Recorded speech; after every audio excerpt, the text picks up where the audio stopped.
Good morning, welcome to study in Bangla. দেখো আজকে 11th July 2025। তো চলো 11th জুলাই 2025 কারেন্ট অ্যাফেয়ার্স গুলো কি আছে আমরা দেখে নিই। তো 11th জুলাই 2025 কারেন্ট অ্যাফেয়ার্স গুলো কি আছে আমরা চলো দেখে নিই। প্রথম প্রশ্নটা দেখব। দেখো, কেয়ার এজ এর অনুসারে ভারতে পৃথিবীর মোট কত শতাংশ রেয়ার আর্থ এলিমেন্ট সংরক্ষিত আছে? দেখো, কেয়ার এজ একটি ভারতীয় মুম্বাই বেসড কোম্পানি যারা আহ, একটি সার্ভে করেছে এবং পরিসংখ্যান দিয়েছে যে ভারতে মোট কত শতাংশ রেয়ার আর্থ এলিমেন্ট আছে পৃথিবীর মধ্যে। এটি হচ্ছে তাদের স্ট্যাটিস্টিক্স অনুসারে সেটা হচ্ছে 8%। দেখো, মোট 17 প্রকার এলিমেন্টকে রেয়ার আর্থ এলিমেন্ট হিসেবে বিবেচিত করা হয়। এর মধ্যে থোরিয়াম সহ অন্যান্য আর্থ এলিমেন্ট গুলো আছে, যেগুলি ভারতের মোনোজাইট স্যান্ডে পাওয়া যায়। আহ, এবং এগুলি ভারতবর্ষের দক্ষিণ ভারতের বিশেষ করে তামিলনাড়ু, কেরালা, অন্ধ্রপ্রদেশ এবং উড়িষ্যাতে বেশি পরিমাণে পাওয়া যায়। দেখো, পুরো পৃথিবীতে সবচেয়ে বেশি রেয়ার আর্থ এলিমেন্ট পাওয়া যায়, সংরক্ষিত আছে সেটা চীনে, প্রায় অর্ধেক 49% পৃথিবীর।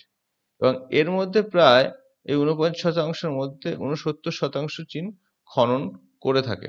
দেখো, ভারতে যে 8% আছে, কিন্তু বিষয়টা হচ্ছে ভারতে এখনো বিভিন্ন জায়গায় রেয়ার এলিমেন্ট থাকতে পারে, কিন্তু সেগুলো সন্ধানই পাওয়া সম্ভব হয়নি বা পাওয়া যায়নি। তো যাই হোক, আমরা মাথায় রাখবো 17 প্রকার আর্থ এলিমেন্ট আছে। এর মধ্যে তামিলনাড়ু, কেরালা, অন্ধ্রপ্রদেশ, উড়িষ্যাতে বেশি পাওয়া যায় এবং চীনে সব থেকে বেশি, প্রায় 49% আর্থ এলিমেন্ট সঞ্চিত আছে। পরের প্রশ্ন দেখব।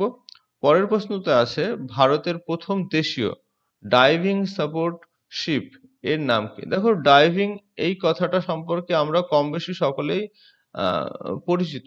ডাইভিং হচ্ছে, আমরা দেখি বিভিন্ন সময় শুনি যে সমুদ্র তলে, সমুদ্র পৃষ্ঠে, সমুদ্রের ভেতরে কিছু ডুবুরিরা বিভিন্ন রিসার্চের জন্য গিয়ে থাকেন। এই যে বিভিন্ন ডুবুরিরা সমুদ্রের তলদেশে যাচ্ছে, এই বিষয়টাকে ডাইভিং বলা হয়। তো এই ডাইভিং সাপোর্টের জন্য একটা শিপ তৈরি করা হয়েছে। সেই শিপটার নাম হচ্ছে আইএনএস নিস্তার। দেখো, নিস্তার শব্দটাকে আমরা যদি বাংলায় করি, যার অর্থ দাঁড়াবে যে কোনো বিপদ থেকে কাউকে মুক্ত করা। তো ঠিক তেমনি কোনো বিপদ থেকে মুক্ত করা, কি করে মুক্ত করে? এই ডাইভিং করতে গেলে ডুবুরিদের জলের নিচে বিভিন্ন ধরনের সমস্যার সম্মুখীন হতে হয়। দেখো, জলের তলায় অন্তত এই ডাইভিং করার সময় ডুবুরিরা 300 মিটারেরও বেশি নিচে চলে যায়, যেখানে অক্সিজেনের ঘাটতি এবং জলের প্রচন্ড চাপে এই ডুবুরিদের শারীরিক এবং মানসিক বিভিন্ন সমস্যা হয়ে থাকে।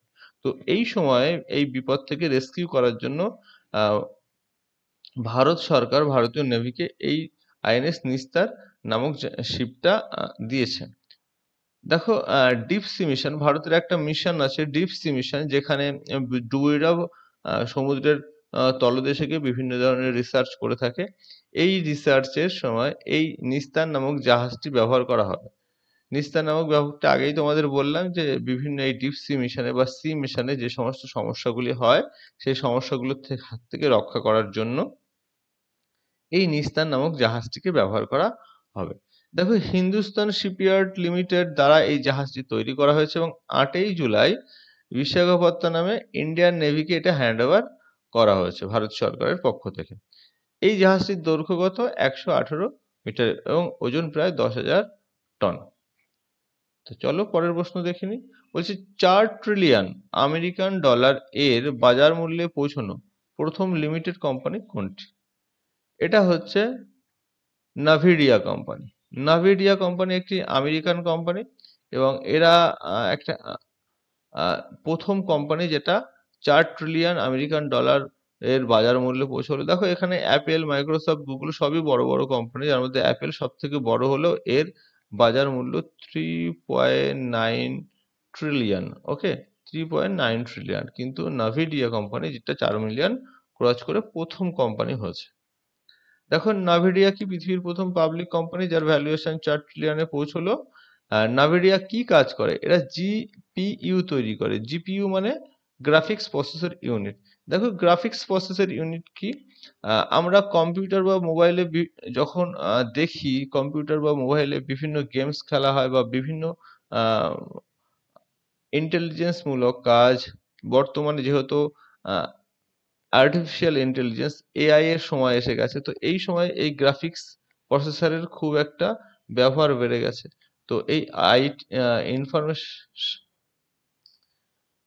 আর্টিফিশিয়াল ইন্টেলিজেন্সে এআই এ এই গ্রাফিক্স প্রসেসর ইউনিটটি খুব পরিমাণে ব্যবহার হয়, যার জন্য এই নভিডিয়া কোম্পানিটি এখন আহ, তাদের বাজার মূল্য অনেক বাড়িয়ে ফেলেছে।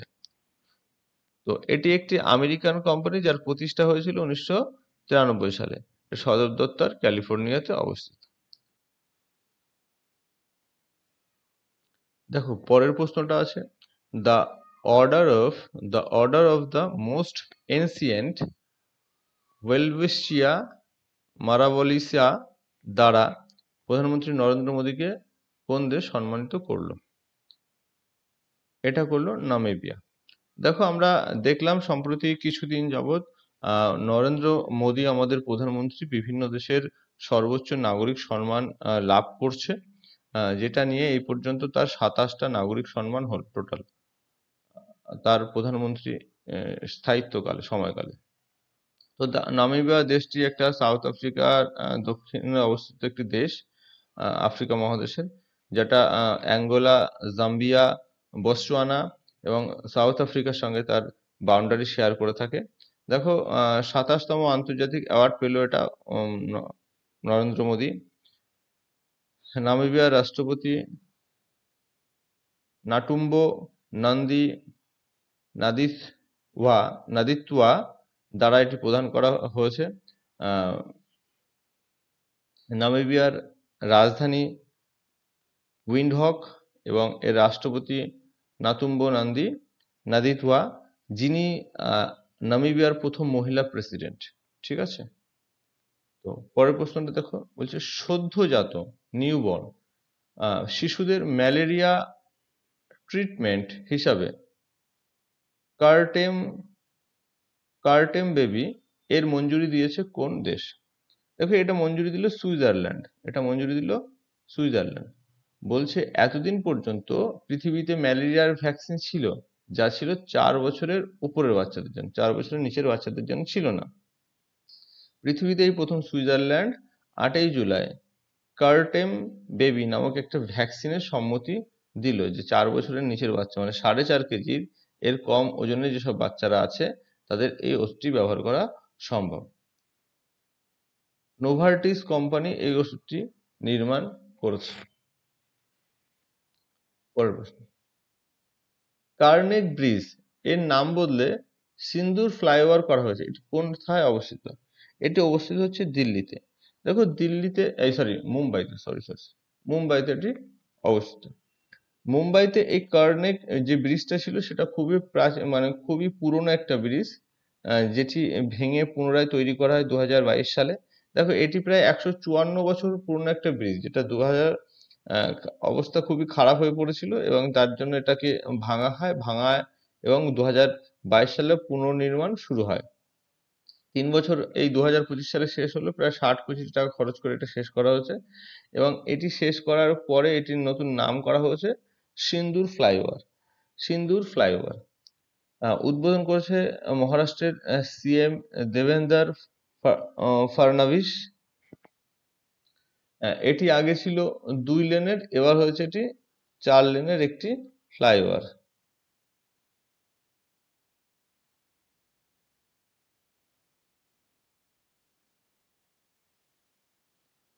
পরের প্রশ্ন,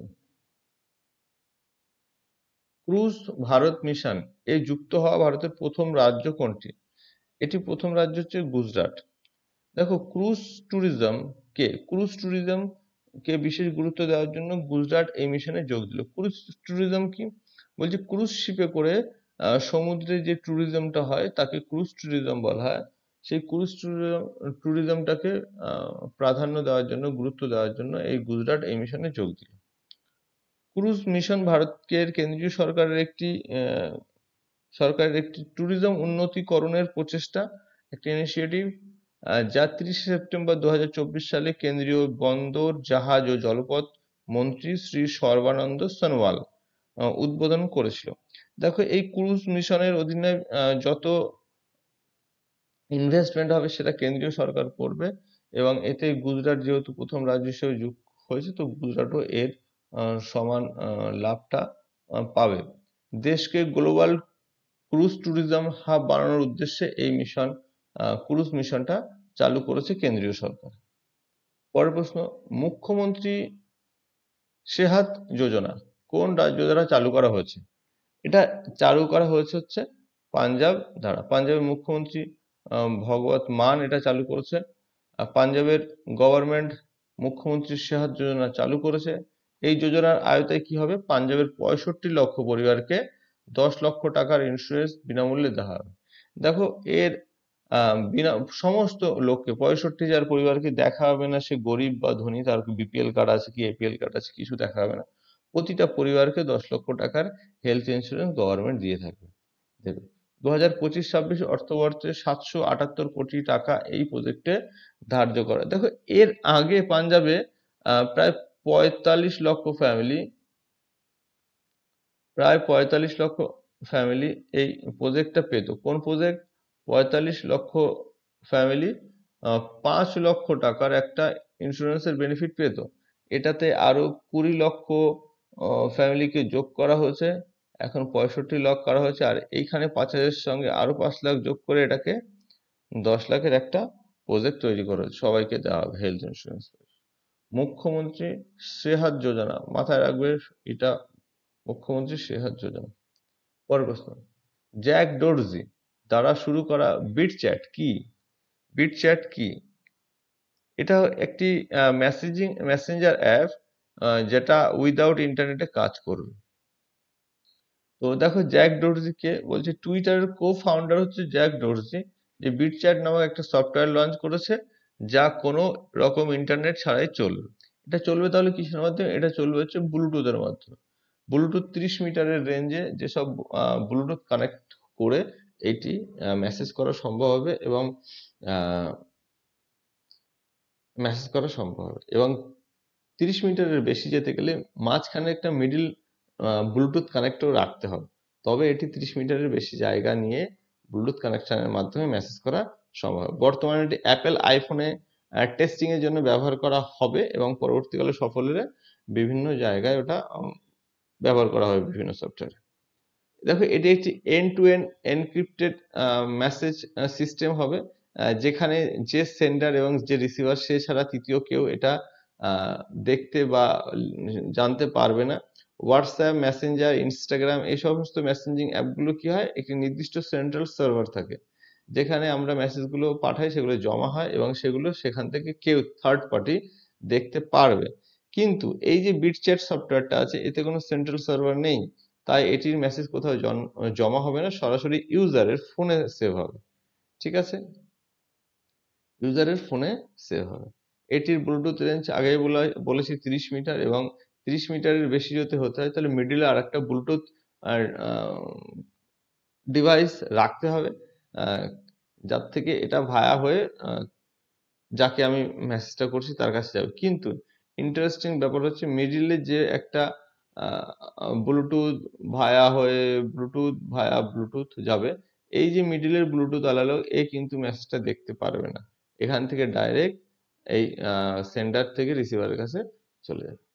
ওকে, পরের প্রশ্ন, আজকে শেষ প্রশ্ন হচ্ছে, মাউন্ট রেনিয়ার কোন দেশে অবস্থিত? এটি অবস্থিত হচ্ছে আমেরিকাতে। দেখো, মাউন্ট রেনিয়ার কি একটি আগ্নেয় পর্বত যেটি আমেরিকার ওয়াশিংটনের পশ্চিম দিকে অবস্থিত। এটিতে সম্প্রতি আর্থকুইক সোয়ার্ম দেখা গেছে। আর্থকুইক সোয়ার্ম বলতে কি? বলছে একদিনে অনেক বেশি বেশি আর্থকুইক দেখা গেলে সেটাকে আর্থকুইক সোয়ার্ম বলে। প্রায় 100-র মতন আর্থকুইক দেখা গেছে একদিনে এখানে। তো এটা হচ্ছে ওয়াশিংটনের পশ্চিমে অবস্থিত একটি আগ্নেয় পর্বত, মাউন্ট রেনিয়ার। তো চল, এই ছিল আজকের রেনিয়ার। ওকে, মাউন্ট রেনিয়ার বানানটা ভুল আছে।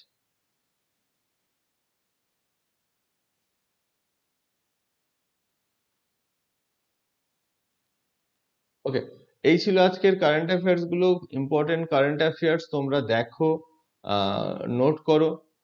আমার কিছু সমস্যার জন্য আমি কদিন একটুখানি অফ ছিলাম, আসতে পারিনি, তোমাদের জন্য ভিডিও বানাতে পারি না, তো সরি তার জন্য। তো ওকে, পড়াশোনা করো, থ্যাংক ইউ, ভালো থাকো।